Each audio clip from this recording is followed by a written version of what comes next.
Hi everyone. आज हम ना प्रैक्टिकल जो डिमांड एंड सप्लाई का मार्किंग होता है ना, वो किस तरीके से किया जाता है उसके बारे में बात करने वाले हैं। डिमांड एंड सप्लाई जोन को रिफाइन कैसे करते हैं। बहुत लोगों को रिफाइन नहीं पता कि जोन कैसे रिफाइन किया जाता है, उसके बारे में हम सीखने वाले हैं प्रैक्टिकल चार्ट में। ओरिजिनल जोन क्या होता है, टेस्टेड जोन क्या होता है, ये सारी चीज़ें ना आज हम इस प्रैक्टिकल चार्ट में सीखेंगे। और उसके साथ एक बहुत ही इंपॉर्टेंट कॉन्सेप्ट को समझने वाले हैं कि ये जो डिमांड एंड सप्लाई है ना, डिमांड एंड सप्लाई ये एक्चुअल में ऑर्डर फ्लो के साथ काम करता है।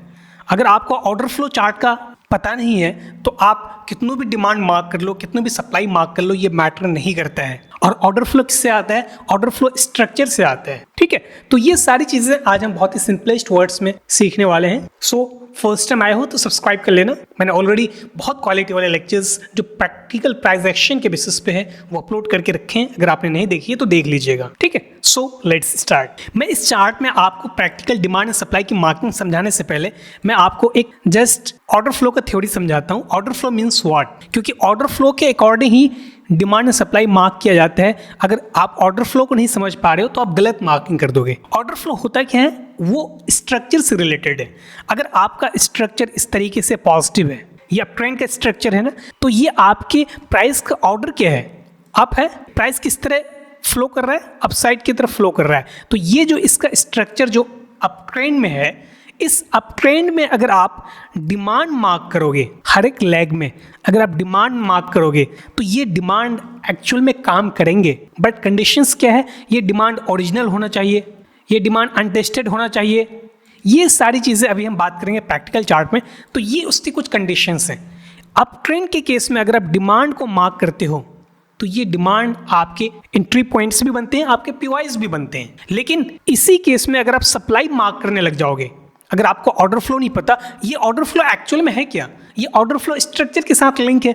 अगर स्ट्रक्चर आपका पॉजिटिव है, इस तरीके से प्राइस अपसाइड की तरफ जा रहा है, तो ये प्राइस का ऑर्डर फ्लो भी पॉजिटिव है। तो जब ऑर्डर फ्लो पॉजिटिव होता है तो आपको हर एक डिमांड मार्क करना पड़ता है। और ये डिमांड में फिर कई कैटेगरीज होते हैं, यहाँ से लेकर यहाँ तक एक वेब है। इस वेब में कितने % का डिमांड आपको मार्क करना है, कौन सा डिमांड टेस्टेड है, प्रीमियम जोन में है या डिस्काउंट जोन में है, ये ऑलरेडी लेक्चर्स अपलोड किए हुए हैं। तो ये अप ट्रेंड का सिनेरियो है। अगर आपका ऑर्डर फ्लो नेगेटिव हो, अगर प्राइस का स्ट्रक्चर इस तरीके से डाउनवर्ड की तरफ हो, बात समझ आ रही है, ये प्राइस का स्ट्रक्चर है और यही स्ट्रक्चर इसका ऑर्डर फ्लो बताता है। बहुत सिंपल वर्ड्स में आपको समझा रहे हैं, कोई भी टेक्निकल वर्ड्स यूज नहीं कर रहे हैं। तो जब स्ट्रक्चर यानी कि ऑर्डर फ्लो इसका नेगेटिव हो जाए तो अगर आप सप्लाई मार्क करते हो, ये लेग है ना, ये रन की वेव है, ठीक है, ये भी रन की वेव है, ये भी रन की वेव है।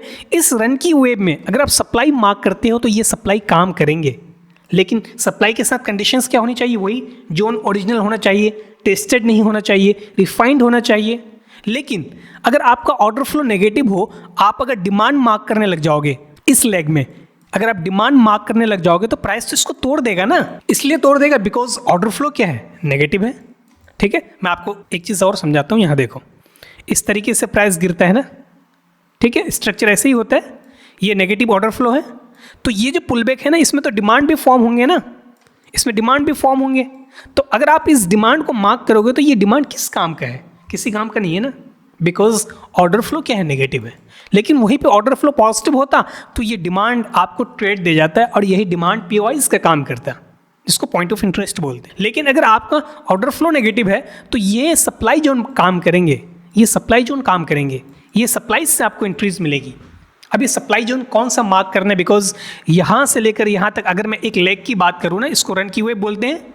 जब आपका ऑर्डर फ्लो नेगेटिव हो तो इसमें कई सारे सप्लाईज होंगे ना, तो कौन सा सप्लाई मार्क होगा, नहीं होगा। ये where to buy and where to sell वाला जो लेक्चर है ना, ये सबसे टॉप मोस्ट इंपॉर्टेंट लेक्चर्स है अमंग ऑल लेक्चर्स। बिकॉज आपको नहीं पता है कि यहाँ से लेकर यहाँ तक कौन सा सप्लाई जोन काम करेगा, कौन सा नहीं करेगा, कहाँ से रिएक्शंस आएंगे, कहाँ से नहीं आएंगे, ये सारी चीज़ें मैंने वहाँ पे बता रखी है where to buy and where to sell वाले लेक्चर में। ठीक है, बट आज हम जोन को किस तरीके से रिफाइन होता है, ओरिजिनल टेस्टेड किसको कहते हैं, बड़े टाइम फ्रेम से छोटे टाइम फ्रेम में कैसे रिफाइन करेंगे, ये सारी चीज़ें अब हम प्रैक्टिकल चार्ट में समझाते हैं। जस्ट ये मैं आपको एक ऑर्डर फ्लो का नेचर समझा रहा था कि ऑर्डर फ्लो एक्चुअल में होता क्या है। आपको अलग अलग लोग अलग अलग चीज़ें बताएंगे, कोई टेक्निकल वर्ड्स, अगर मैं इसी चीज़ को टेक्निकल वर्ड्स में समझाने की कोशिश करूँ ना, फिर बहुत लोगों को नहीं आएगा समझ में। अब प्रैक्टिकल चार्ट में समझते हैं। यहाँ देखो, मैं 15 मिनट का स्ट्रक्चर लेता हूँ। ये एक स्ट्रोक का चार्ट है, रैंडमली किसी भी चार्ट में आप मार्क कर सकते हो, मैटर नहीं करता है। जस्ट आपको एक जोन मार्किंग बताने वाला हूँ ऑर्डर फ्लो के साथ। यहाँ देखो, सबसे पहले ऑर्डर फ्लो को देखो कि ऑर्डर क्या है, प्राइस के फ्लो होने का, यानी प्राइस जो इस तरीके से चल रहा है इसका ऑर्डर क्या है, क्या इस तरीके से अपवर्ड की तरफ है या इस तरीके से डाउनवर्ड की तरफ है। अब यहाँ से प्राइस जो ऊपर इतना गया है ना, इसका ऑर्डर क्या है, अपवर्ड की तरफ है, स्ट्रक्चर भी पॉजिटिव है, ऑर्डर फ्लो भी पॉजिटिव है, जाहिर सी बात है स्ट्रक्चर पॉजिटिव होगा तो ऑर्डर फ्लो भी पॉजिटिव होगा। तो जब ऑर्डर फ्लो पॉजिटिव होगा तो मैंने आपको अभी क्या बताया कि आपको डिमांड मार्क करने हैं। सप्लाईज मार्क करोगे आप, वो काम नहीं करेंगे, वो सारे टूट जाएंगे, प्राइस उसको ब्रेक कर देगा।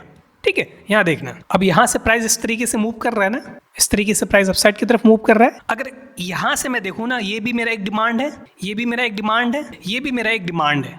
अब इसको मैं एज ए डिमांड क्यों मार्क कर रहा हूँ, ये मल्टीपल कैंडल्स हैं, 3 कैंडल है। ठीक है, अब डिमांड में भी स्ट्रेंथ होता है, डिमांड में भी आपका स्ट्रेंथ होता है। अगर सिंगल कैंडल के साथ, ध्यान रखना, अगर सिंगल कैंडल के साथ डिमांड फॉर्म हो रहा है तो वो सबसे ज़्यादा स्ट्रॉन्ग डिमांड होता है। ऐसे ही सिमिलरली मल्टीपल कैंडल्स बढ़ते जाते हैं, वो डिमांड का स्ट्रेंथ वो कम होते जाता है। ठीक है, मेनली आपको 1 2 3 कैंडल के साथ जो डिमांड फॉर्म हो, 3 कैंडल कौन सा, इंडिसियन कैंडल। इंडिसियन कैंडल के बारे में पता है ना, जिसकी बॉडी 50% से कम हो एज कंपेयर टू वीक। या अगर कोई ऐसा कैंडल, जैसे ये कैंडल मैं आपको दिखाता हूँ, ये कैंडल छोटी कैंडल है, बॉडी 50% से ज़्यादा है, बट ये कैंडल इंडिसेंस में काउंट होंगे। अब यहाँ देखो, ये मेरा एक डिमांड मार्क होगा, ये डिमांड किस तरीके से मार्क होगा, ये रेक्टेंगल लो, ये जो 3 कैंडल्स हैं ना, ये सारे इनसाइड कैंडल्स हैं, ये भी मेरा एक डिमांड मार्क होगा।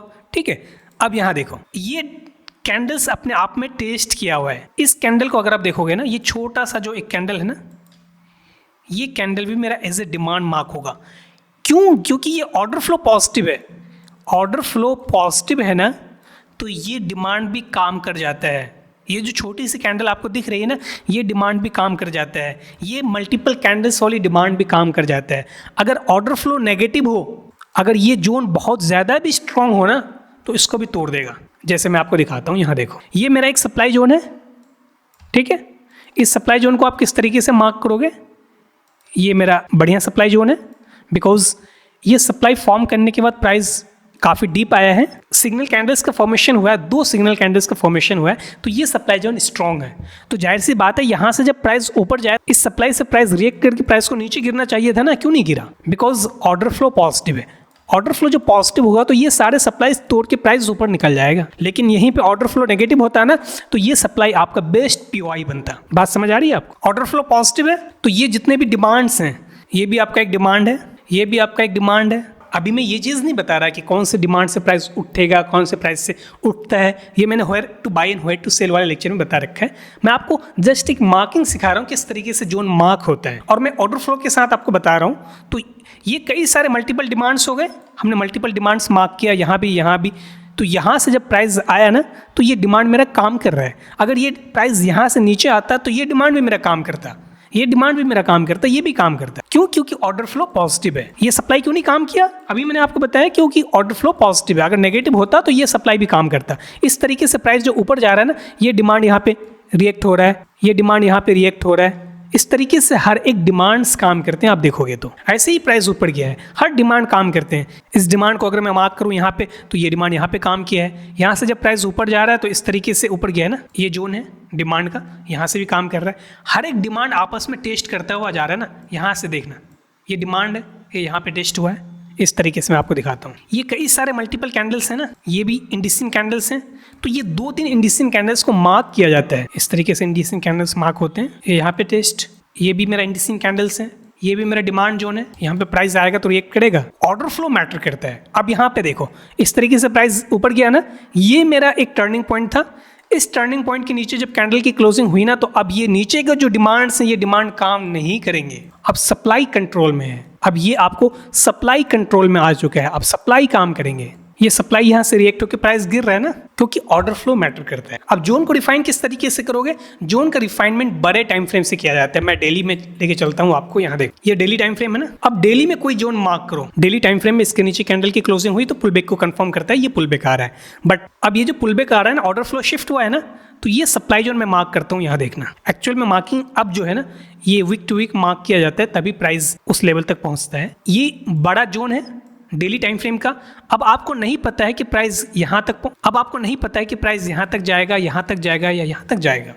लोअर टाइम फ्रेम में जाएंगे तो जोन रिफाइन हो जाएगा। बिल्कुल डेली में इतना बड़ा जोन है ना, इसी को 1 आवर लोगे ना तो 1 आवर में देखना, ये मेरा एक सप्लाई आया और यहाँ से लेकर यहाँ तक जो है ना एक मेरा एफवीजी आ गया इस जोन के अंदर में।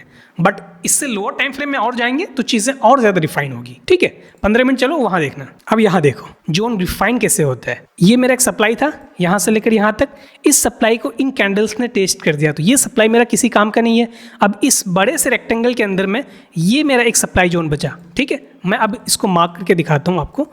ये जोन इस तरीके से मार्क होगा, ये रहा हाईएस्ट पॉइंट और ये रहा लोएस्ट पॉइंट। इस तरीके से जोन मार्क होता है। उसके बाद आपका ये एक एफवीजी है, ये एफवीजी भी मार्क किया जाता है। बहुत लोग यहाँ पे सपोर्ट मार्क करेंगे, ये support turn into the resistance change of polarity जिसको बोलते हैं, बहुत लोग इस तरीके से मार्क करते हैं। बट ये एफवीजी मैं मार्क करता हूँ, मैं ये सपोर्ट रेजिस्टेंस मार्क नहीं करता। लोगों की मार्किंग का तरीका अलग अलग है। तो आई होप चीज़ें आपको समझ आई होगी। 1 जुलाई से हमारा बैच स्टार्ट हो रहा है ना, कल लास्ट डे है एडमिशन का, कल सारी चीज़ें क्लोज हो जाएगी। अगर कोई इनरोल होना चाहता है तो अभी टाइम है, वो हो सकता है। ठीक है, और जितने लोगों ने फॉर्म फिल करके रखा है अगर वो एडमिट होना चाहे तो प्रोसेस अपना कंप्लीट कर लीजिएगा, because tomorrow is the last day. See you in the next one, bye.